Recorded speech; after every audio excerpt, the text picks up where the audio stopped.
오늘도 상당히 이제 앞으로 더위가 온다고 그러다가 또 뭐 일기예보를 보니까 또 이상기온이 일어날 것이라고 예보한 것을 들었습니다. 참 세상이 어려워져 가는데 기후까지도 참 어렵습니다. 그런데 오늘 이사야서 7장 18절로 25절까지를 한마디로 여러분들에게 축소해서 말씀을 드린다고 하면 아수르 왕이 오시는 날이라고 하는 제목으로 잡아볼 수가 있는데, 이 아수르 왕이 오는 날은 무엇을 의미하느냐? 우리에게 사탄이 공격하고 있지만 다시 한번 사탄이 우리를 공격하는 날이 과연 어떤 날인가에 대해서 한번 생각을 해 보려고 합니다. 그래서 아수르 왕이 오는 날은 우리에게 사탄이 공격해오는 위험이 이제 극성을 부리게 될 것이다 라고 하는 것을 말씀을 드리려고 합니다. 그런데 우리가 신약 성경에 와서 로마서 2장 5절에 보면 바울 선생이 이런 말씀을 했습니다. 사람이 악을 행하고도 회개치 않으면 하나님의 의로우신 판단이 나타나는 그날에 이 말 진노를 차곡차곡 쌓는 행위와 같다라고 이렇게 가르친 말씀이 기록되어 있는 것을 읽어볼 수가 있습니다. 이처럼 우리는 성도이든지 비성도이든지 죄악을 지속적으로 행하면은 반드시 하나님의 노를 만나게 될 것이라고 성경은 이야기를 해주고 있습니다. 그런데 오늘 이스라엘 백성들에 대해서 한번 생각을 해보려고 합니다. 여러분들이 잘 아시겠지만은 이스라엘의 역사를 보게 되면 솔로몬 이후에 이스라엘은 남북으로 갈라지죠. 그래서 북쪽을 이스라엘이라고 부르고 남쪽을 남유다라고 부릅니다. 그런데 오늘은 이제 남유다에서 일어났던 일들을 생각해 보므로 우리가 교훈받고 은혜 받기를 바랍니다. 이스라엘 백성들은 자신들이 하나님의 선민이라고 믿었습니다. 하나님의 택함 받은 백성들이기 때문에 가나안 땅을 하나님으로부터 유업으로 직접 받았기 때문에 그 땅에서 결코 쫓겨나는 일은 없을 것이다 라고 착각을 하고 있었다고 하는 것입니다. 특별히 오늘 이제 남쪽 유다에 대해서 생각을 해볼 텐데, 특별히 남쪽 유다 백성들은 자기들은 하나님께서 인정하신 다윗의 왕통을 계승하고 있는 선민이기에 그 왕위가 영원히 하나님의 도우심으로 지속된다라고 이렇게 믿고 있었다라고 하는 것입니다. 이처럼 잘못된 남유다 왕국의 백성들의 신앙관이 그들을 향해 외치는 책망하는 선지자들의 말에 귀 기울이지 않고 자기 멋대로 살게 하는 그런 걸림돌이 되어버렸다라고 하는 것입니다. 사랑하는 성도 여러분, 그런데 21세기를 살아가는 오늘날의 우리 성도들 중에도 자기는 예수를 나의 구주로 살아계신 하나님의 아들로 믿고 영접하고 세례 받았기 때문에 구원이 보장되어 있다라고 하면서 또 하나님의 심판에서 벗어났다고 자랑하면서 예수님을 떠나서 교만하여 꺼리낌 없이 죄를 범하고 회개하지 못하는 사람들이 있습니다. 우리가 예수 믿고 회개하면 우리의 죄가 용서받는 것은 당연한 일이고 정확한 사실이라고 말씀을 드릴 수가 있습니다. 그러나 하나님의 징계의 채찍은 그런 사람들에게 가장 먼저 떨어진다는 겁니다. 예수를 믿는 한때는 믿었는데 다 잊어먹고 나는 예수 믿었으니까 구원받았어 라고 생각하고 세상에 나가서 세상 사람들보다도 더 못한 삶을 사는 사람들, 그래서 하나님의 징계의 채찍은 그런 사람들에게 가장 먼저 떨어지고 그런 사람들을 위해서 준비되어 있다라고 하는 사실을 우리는 깨달아야 된다라고 하는 것입니다. 사랑하는 우리 예수사랑교회 성도 여러분, 죄에 대해 지적하며 회개를 촉구하는 이 선지자들의 예언을 무시한 이스라엘 백성들이 당한 것은 하나님의 징계뿐이었다라고 하는 것을 우리는 알아야 된다라고 하는 것입니다. 우리는 본문을 통해서 이스라엘 백성이 어떠한 징계를 당했는지에 대해서 살펴본 후에 우리는 이 죄악이 난무하는 세상에 어떻게 살아가야 마땅한지를 교훈받는 우리가 되기를 주님의 이름으로 축원합니다. 그래서 오늘 본문이 가리키는 것은 그 무서운 적국에 아수르 왕이 올 때라고 하는 그 말씀은 바꾸어서 생각하면 사탄이 우리를 향해서 다가올 때 우리는 어떻게 살아야 되느냐라고 하는 것을 생각을 해보고 그 사탄이 우리를 유혹하기 위해서 오는 징조들이 어떤 것이냐라고 하는 것을 우리는 생각해 봐야 됩니다. 우리가 사탄이 우리를 유혹해서 다가오려고 할 때 제일 먼저 우리에게 나타나는 것은 우리들의 마음속에 평강이 없어진다는 것입니다. 그리고 또 둘째로 우리는 늘 세상에 나가서 수치를 당하게 된다라고 말씀을 하셨고, 또 세 번째로는 위험이 가득한 그러한 삶을 살게 될 것이다 라고 오늘 본문은 세 가지로 요약할 수 있는 말씀들을 우리에게 주고 있습니다. 그러면 오늘 아침 설교 본론으로 첫째로 평강이 없어진다라고 하는 것을 한번 생각을 해보겠습니다. 사랑하는 예수 안교 성도 여러분, 가정에서 불화가 잦아지면 그 가족들의 마음속에는 어떻게 될까요? 평안을 잃어버리고 서로를 위해 주는 사랑이 식어지게 된다라고 하는 것을 우리는 인식을 해야 됩니다. 이러한 가정에 사는 자들은 지옥을 경험하는 것이라고 말씀을 드려도 과언이 아닙니다. 사랑하는 성도 여러분, 전쟁이 일어나면요, 그 나라에 평강이 있을 수가 없습니다. 여러분들은 모르겠습니다만 저희들은 벌써 7, 8살 됐을 때 6.25를 경험했기 때문에 전쟁이 얼마나 무서운가, 그 전쟁이 우리들의 마음속에 있는 평강을 빼앗아 간다라고 하는 것을 체험을 했습니다. 그리고 또 전쟁이 일어나면 제일 먼저 느낄 수 있는 것은 모두가 다 자기만 살겠다고 발버둥 치기에 이웃과 가까운 사람들에 대한 사랑은 멀리 가버린다라고 하는 것을 말씀을 드릴 수가 있습니다. 사랑하는 여러분, 하나님의 징계도 이와 유사하게 시작이 된다는 사실입니다. 범죄한 이스라엘 백성을 향해 징계의 1단계로 뭡니까? 애굽의 하수에서 먼 곳에서 파리, 그리고 또 아수르 땅에서는 벌을 불러오셨다라고 18절에 기록하고 있는 것을 우리는 봉독을 했습니다. 이 파리와 벌이 상징하는 의미가 뭡니까? 이 파리와 벌이 상징하는 의미는 이스라엘 백성들의 삶에서 평안을 다 거두어 간다라고 하는 예로 생각해 볼 수가 있습니다. 이때부터 이스라엘 백성들은 어떻게 했습니까?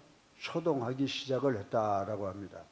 그런데 현대에 우리에게 이 말씀을 비교해 보면 교회에 이 같은 하나님의 징계가 임하면 어떻게 되는지 아세요? 제일 먼저 파벌이 생겨 시끄럽든지 아니면 법정으로 가야 하는 문제나 목회자로 인해 발생한 문제가 복잡하게 얽혀 성도들이 다른 사람을 비난하는데 혈안이 되어 있어서 서로에 대한 사랑을 상실하게 된다라고 하는 것입니다. 사랑하는 예수 안교 성도 여러분, 이때부터 교회는 정상적인 교회의 기능을 상실하게 됩니다. 여기서 회개의 운동이 일어난다면 그 교회는 신속히 평온을 찾을 수 있으나 그렇지 못하면 더 큰 하나님의 징계가 계속된다라고 하는 것을 우리는 인식하시고 내 마음속이나 우리 가족의 마음속이나 우리 교회가 평강을 잃지 않도록 노력하는 우리 모두가 되시기를 주님의 이름으로 간절히 축원합니다. 두 번째로 우리에게 아수르 왕, 즉 사탄의 위험이 닥치면 일어나는 현상은 우리가 수치를 당한다라고 하는 것을 말씀을 하고 있습니다. 여러분들 오늘 20절에 보면 하나님께서 어떻게 하신다고 그랬어요? 하수 저편에 새 내어온 삭도 곧 아수르 왕으로 내 머리의 머리털과 발털을 미실 것이요 시험도 깎으시리라. 아주 창피를 당할 것을 경고하고 있는 것을 우리 20절에서 볼 수가 있게 되는 것입니다. 이 말씀은 이스라엘이 아수르에 의해 엄청난 수치를 당할 것을 예언한 말씀이라고 생각할 수가 있습니다. 하나님의 백성이 이방 민족에게 짓밟히게 되는 것만큼 큰 수치가 없을 것이라고 생각을 해 볼 수가 있습니다. 그런데 이 이스라엘은 아수르에게 바로 성경이 이야기하고 있는 이 수치를 당할 것이다 라고 하는 것입니다. 왜 그렇습니까? 그들은 자기들의 죄를 회개하기는커녕 더욱더 죄를 심하게 짓고 있었기 때문이라고 말씀을 드릴 수가 있습니다. 여러분들 우리가 인생을 돌이켜보면요, 부자는 자기의 재물을 모두 잃게 되는 것을, 정치가는 자신의 정권을, 권력을 잃게 되는 것을, 그리고 인기인들은 자신들의 인기를 잃는 것을, 그리고 성직자나 학자들은 자기의 명예를 잃는 것을 가장 수치스럽게 생각을 한다는 것입니다. 하나님의 자녀들과 교회는 이방인들에게 무시당하고 조롱당하는 것을 가장 수치스럽게 생각을 해야 되는 줄로 믿으시기 바랍니다. 아무튼 죄를 회개하지 않는 개인, 성도들이나 교회는 하나님께서는 어떤 모양과 방법으로든지 반드시 징계하셔서 수치를 당케 하신다는 사실을 우리는 반드시 기억을 해야 된다라고 하는 것을 오늘 아침에 생각을 해 보겠습니다. 그래서 우리가 정말 하나님 중심으로 예수 그리스도의 아버지 그리스도를 붙잡고 나가는 삶으로 우리가 수치당하지 않도록 노력하는 우리가 되어야 될 줄로 믿습니다.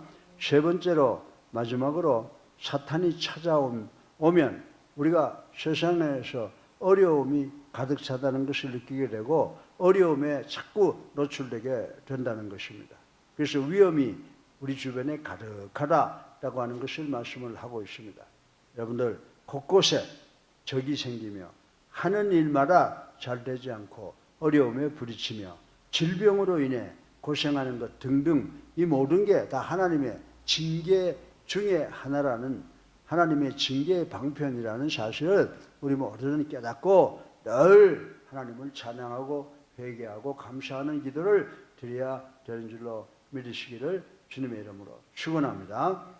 그런데 우리가 한 가지 생각해 볼 것은, 물론 욥은 의인이잖아요. 욥을 가리켜서 동방의 의인이라고 불리움을 당했지만은 욥과 같이 의로운 사람도 의로운 고난을 당하는 자들도 많이 있을 수 있다는 것을 또 우리는 간과해서는 안 된다라고 하는 것입니다.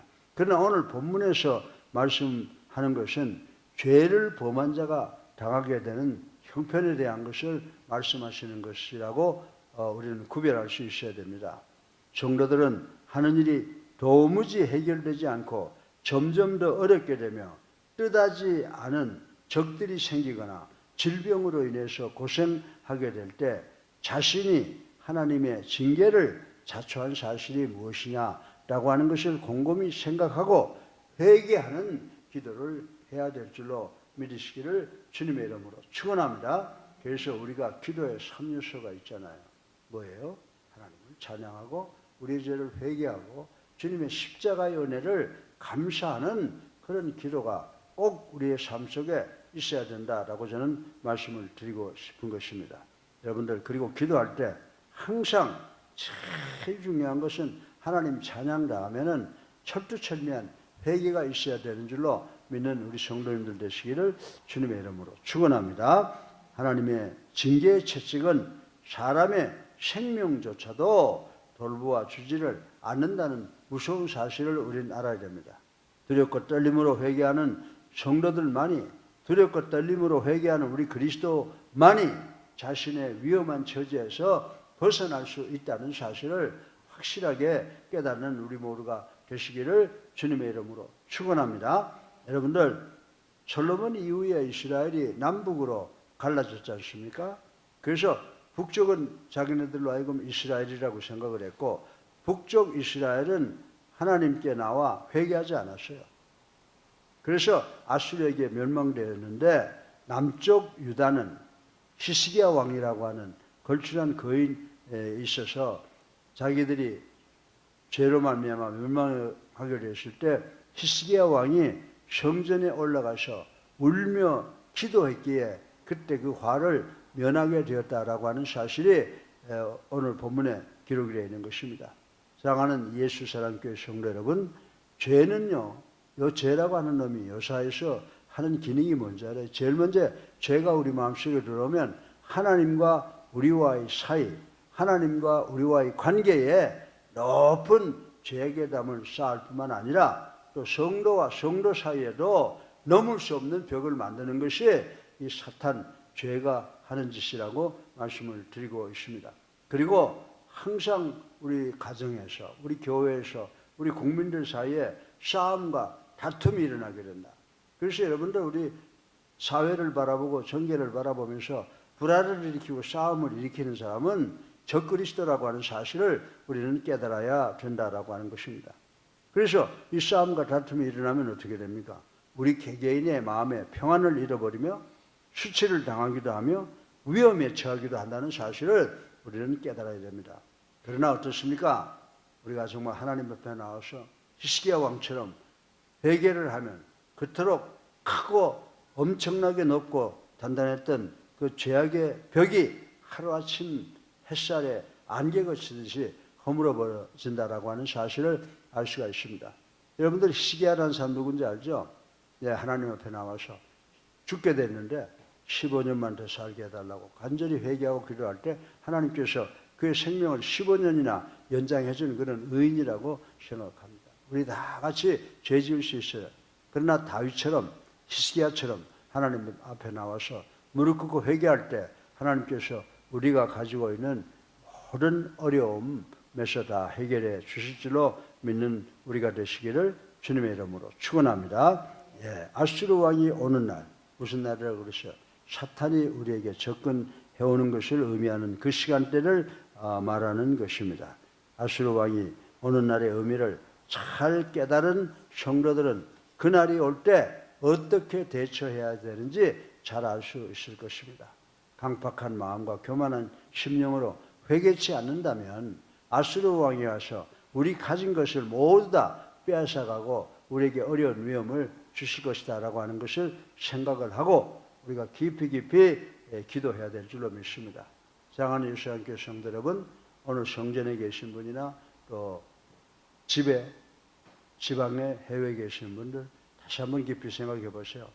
그날이 아수르 왕이 오기 전, 사탄이 우리를 공격하기 전, 그날이 이르기 전에 우리 성도들은 지혜롭게 하나님 앞에 엎드려 회개하는 자세를 가져야 되는 줄로 믿으시기를 주님의 이름으로 축원합니다. 예, 아수르 왕이 오는 것을 우리 성도들에게는 사탄이 찾아오는 것을 위험을 비교해서 제가 말씀을 드렸습니다. 그래서 우리가 세상이 어려워지면 제일 먼저 우리가 느껴야 되는 것은 사탄이 나를 찾아와서 공격하고 있구나. 그래서 평안을 잃게 되는구나. 그래서 내가 하는 일마다 수치를 당하게 되는구나. 그리고 내가 하는 일이 어렵구나 라고 하는 이 세 가지를 깨닫고 우리 주님께로 돌아오는 우리가 되시기를 주님의 이름으로 축원합니다. 그래서 우리가 사탄의 공격으로부터 해방되는 것은 유일하게 기도밖에 없다. 회개 기도밖에 없다라고 생각하시고 기도 열심히 하셔서 하나님의 축복과 하나님의 인도하심으로 어려운 세상에서 승리하는 우리 예수사랑교회 모든 분들 되시기를 주님의 이름으로 축원합니다. 살아계 있어서 우리의 삶을 주관하시는 만복의 근원이 되신 아버지 하나님, 지금 우리가 살고 있는 세상은 하나님을 찬양해야 되는데, 회개해야 되는데 아버지 저희들 감사하지도 못합니다. 아버지 저희들 모두가 늘 하나님을 찬양하고 회개하고 하나님을 감사하는 저희들 되게 하여 주셔서 사탄의 공격에서 반드시 승리하는 우리가 될 수 있도록 축복하여 주시옵소서. 예수 그리스도 이름으로